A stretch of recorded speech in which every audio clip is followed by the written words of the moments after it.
Good morning, everybody. We're going to do a little lab today. We're going to try and see if you can do this at home. It's basic supplies. There's not anything really big that you need. You simply need to have two pieces of paper. Now, mine are red. Yours can be lined paper or white computer paper. It doesn't matter, but they should be two papers that are the same. Okay? So I have two papers. And you're also going to need a somewhat heavy book. I have one of these textbooks here. It doesn't have to be necessarily this heavy, but a hardbound book, if you have one.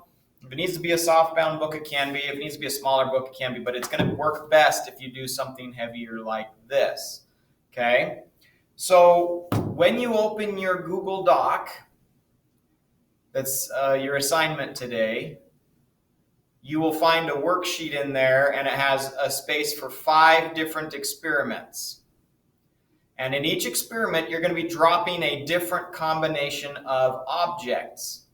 We are starting our unit on gravity, which is a force. It goes along with our force stuff. And so we're going to be doing some falling objects today. So first of all, for experiment number 1, the first question is, what objects are you dropping? And I've already filled this one in for you on your Google Doc, but it's simply 2 identical pieces of paper. When you drop them, I want you to hold them so they are the same height. So try and be as close as you can to the same height. Nice and flat like this. Don't hold them like this. We're going to hold them flat like this. And 1, 2, 3. I'm going to drop them. And I'm going to make a note about what happened, specifically which one hit first, maybe the fact that they sort of fluttered down like that. That's what I would talk about in the second question. That's all for experiment 1. For experiment 2, what I would like you to do is take your heavy, hard book and the flat piece of paper, and you're going to do the same thing. And I would recommend doing this onto a table. You could do it onto the floor, but table or a desk is good, or your countertop. And again, you're going to hold them about a little above eye level, but about the same height. You'll notice that I hold them so that the paper is level with the bottom of the textbook, so that the lowest part is equal. I'm going to take them, and I'm going to, 1, 2, 3, I'm going to drop them, and then I would like you to tell me what happened between those two. How did they fall differently, etc. That's experiment 2. Experiment 3.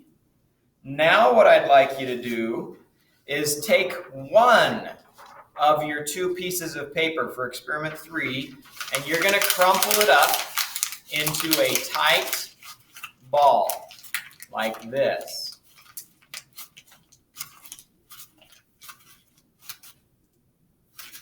Once you have one in a tight ball, and you have your flat piece of paper for experiment 3, you're going to again line up this paper with the bottom of the ball of paper, and you're going to drop those 2 at the same time.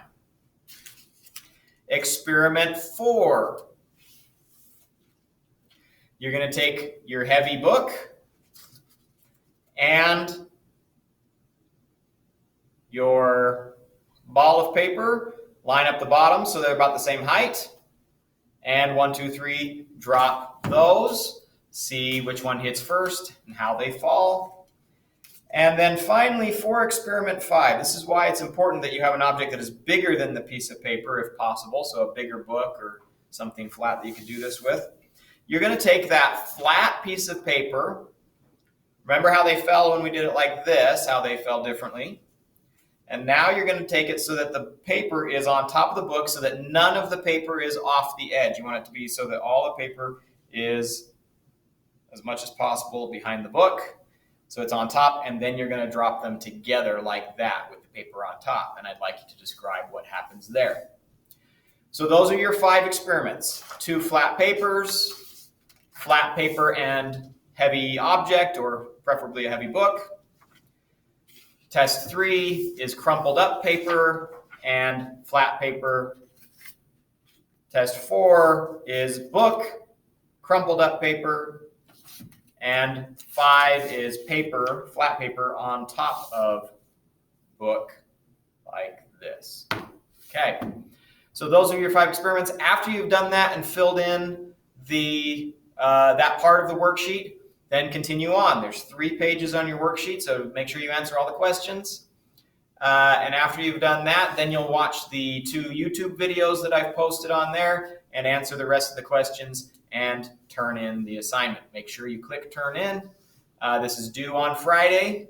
Don't forget you also have your quiz to do by Friday. Hopefully you get that done quickly. And make sure you use your notes on that quiz, and you can rewatch my videos on the quiz. You can even do online research. So there's no reason not to get a decent score because you've had several days to do it, and you can do all that research. Okay, thanks everybody. Good luck with your lab. I'm also available at 10 for a Zoom meeting if you have questions, and I will talk to you later.